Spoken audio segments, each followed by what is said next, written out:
The Environment Committee of the European Parliament is currently discussing the second reading of the Food Information Regulation.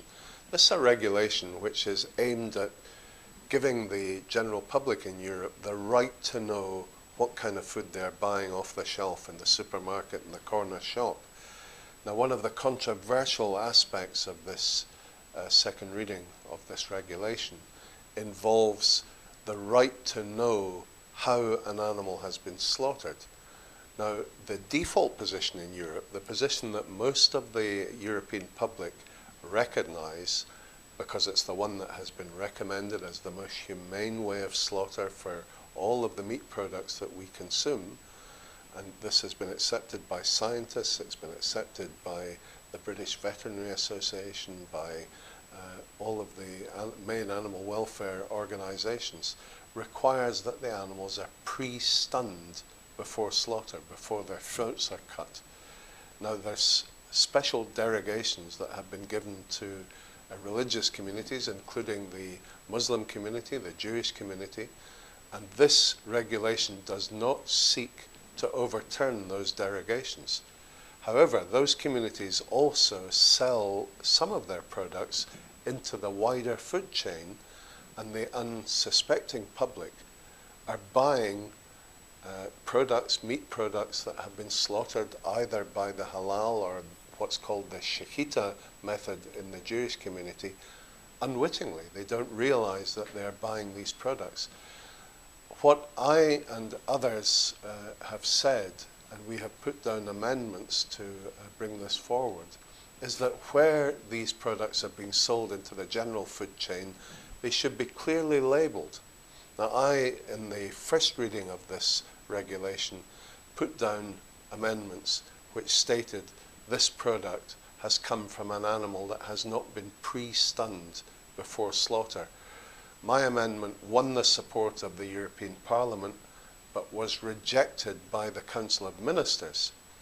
So now at the second reading, I changed the wording of my amendments and stated that this product has come from an animal that was slaughtered by the halal or shechita method.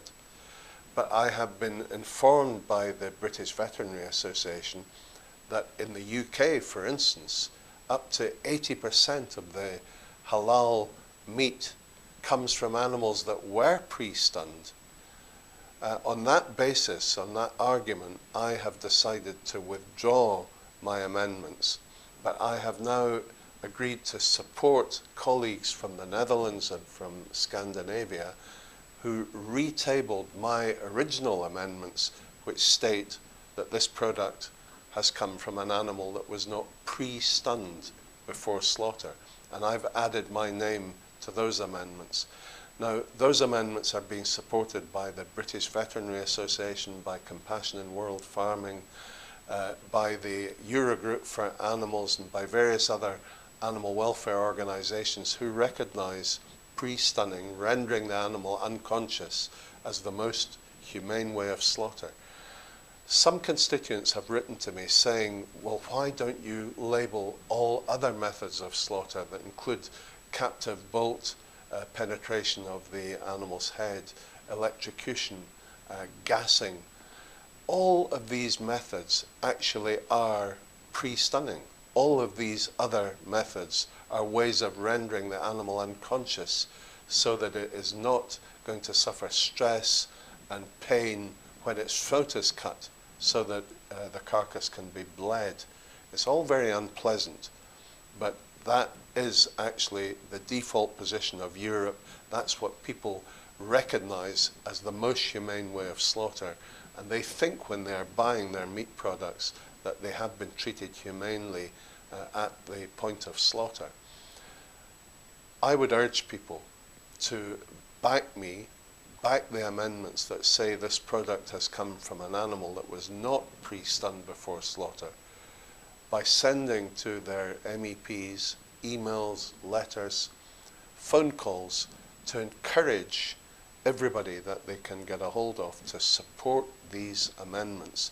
Write to your ministers, tell them that you want them in the Council of Ministers to support these amendments. The public have a right to know, and the animals have a right to have a voice. Thank you.